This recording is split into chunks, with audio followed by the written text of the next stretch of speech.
हिमाचल प्रदेश में घर बनाने के लिए हमवार जमीन तलाश करना आसान नहीं है। फिर भी यहाँ आबाद ये बस्तियाँ 4000 मीटर की बुलंदी तक पहाड़ों में फैली हुई हैं।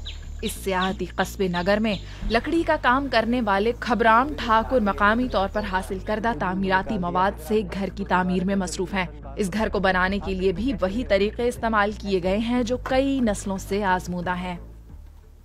जो हमारे घर में जो लेंटर डालते थे ना, वो मिट्टी के होते थे। उसमें पहले हम लक्कड़ डालते थे, उसके बाद उसके ऊपर स्लेट लगाते थे।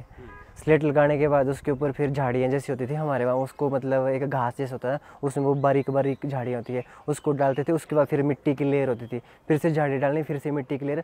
फिर जो हमारे घर होते थे वो मिट्टी के होते थे, प्रॉपर साइड दीवारें भी मिट्टी की और ऊपर से भी मिट्टी होती थी।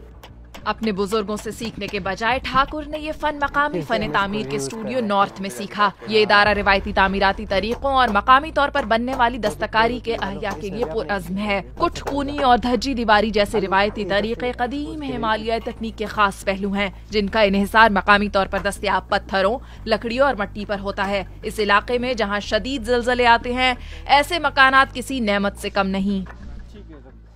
अब कई घर हमारे पास 100-100, 300, 400 साल पुराने घर हैं, तो जो हमारे जो लकड़ियाँ भी होती है, देखो ठीक है, इस घरों को ये बिल्कुल टेढ़ी भी हो जाएंगे ना, तो इसमें मतलब कोई दिक्कत नहीं है, मतलब आदमी बिल्कुल आराम से रह सकता है। और हमारे को मतलब जीने के लिए भी अच्छा होता है, इसमें हम सांसें अच्छे से मतलब ले सकते हैं, रहने के लिए भी अच्छा रहता है। और जैसे मतलब मौसम में भी मतलब बहुत बढ़िया रहता है, मिट्टी का घर है। यहाँ वो इमारत जो सयाहों की खास तवज्जो का मरकज है, वो भी कुट कूनी और धज्जी दीवारी फन तामीर ही की मिसालें हैं। लेकिन इन इमारत की खुसूसियात सिर्फ जमालियात से तो बहुत आगे हैं। नॉर्थ के बानी राहुल भूषण का ख्याल है कि इन तामीराती तरीका हायकार की वजह से पैदा होने वाली लचक इस खतरनाक पहाड़ी इलाके के लिए भी एक बेहतरीन हल है। नई तामीरात में भी यही तरीके अपनाए जाना चाहिए। जब हम कोई नया प्रोजेक्ट शुरू करते हैं तो हमें ज़मीन, जगह, सूरज और हवा के पैटर्न को देखना होता है, ताकि इमारत पहाड़ के दामन में ऐसी मालूम हो जैसे इसी का हिस्सा है, ना कि कोई बिल्कुल अलग से खड़ा ढांचा। वहाँ पे हमारा more than half of the काम वहीं पे हो जाता है।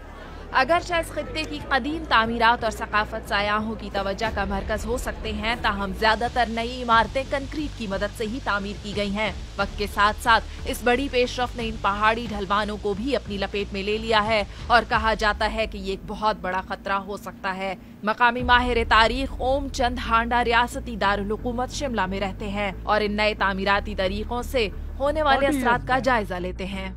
It is Snowden, Commander in Chief of Indian Army. 40 साल पहले भारतीय फौज के सरबराह यहाँ स्नोडन की इमारत में रहते थे, लेकिन अब आप देखेंगे ये मुकम्मल तौर पर एक बस्ती में बदल चुकी है, एक छोटी जिसकी अतराफ इमारत से ढकी हुई है। रोड की इंजीनियरिंग कॉलेज ने यहाँ की मिट्टी का जायजा लिया और इसे ऊंचे रिहायशी मकानात की तामीर के लिए गैर मौजू करार दिया। Soil survey and it said कि it is not suitable for... लेकिन अब यहाँ एक 11 मंजिला ऊंची बिल्डिंग है जो कोई नहीं जानता कि कब बैठ जाए। When it will sink, nobody knows.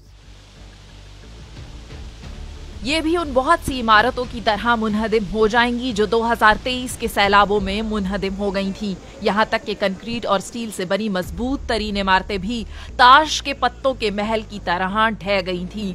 तब 71 अफराद अपनी जानों से हाथ धो बैठे थे और दर्जनों जख्मी हुए थे। लेकिन फिर भी इस खित्ते की आबादी तेजी से बढ़ रही है। ये बिल्डिंग बूम इन पहाड़ों पर बहुत बोझ डाल रहा है।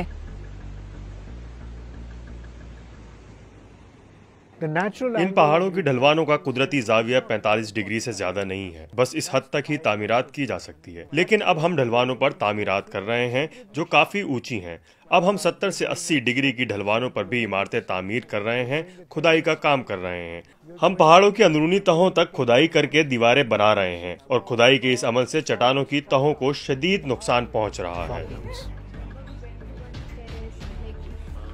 नगर में पुरानी इमारतों को सैलाबों से कोई खास नुकसान नहीं पहुंचा था। इसकी वजह से नई तामीरात के लिए नॉर्थ नामी इदारे की रिवायती तामीराती तरीकों के इस्तेमाल में दिलचस्पी पैदा हुई। दोबारा काबिल इस्तेमाल मवाद पायदारी को बेहतर बनाने और लागत कम कर देते हैं।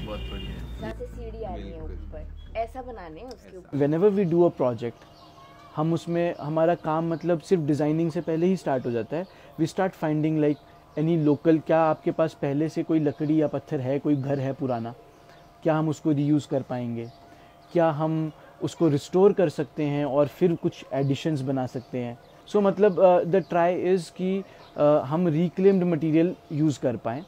उसमें ना आपको बहुत ही ज़्यादा नॉलेज और बहुत ही ज़्यादा रियल टाइम नॉलेज भी चाहिए, लाइक स्किल चाहिए with working with the material. ये इदारा खबराम ठाकुर जैसे 100 से ज़ायद मकामी कारीगरों के साथ ताउन करता है ताकि इस बात को यकीनी बनाया जाए कि उनकी महारत से दूसरे लोग भी सीख सकेंगे। अगर हम मतलब इतनी मेहनत करके अगर इसी चीज़ को मतलब लास्ट टाइम में बनाएंगे अपने आने वाली पीढ़ी के लिए, तो हमारे लिए ज़्यादा बढ़िया रहेगा और उनको भी एक सीखने को भी मिलेगा कि नहीं, हमारे हिमाचल को बचाने के लिए भी ज़्यादा बढ़िया रहेगा। ऐसे अगर कारीगरों को उम्मीद है कि इस जामे नुक्ता नज़र को फ़रोग देकर ये छोटा सा पहाड़ी शहर पूरे हिमालयाई खित्ते को अपने तामीराती विरसे के फ़वाइद को कबूल करते हुए मज़ीद जिम्मेदारी के साथ तामीरात की तकमील की तरगीब दे सकता है।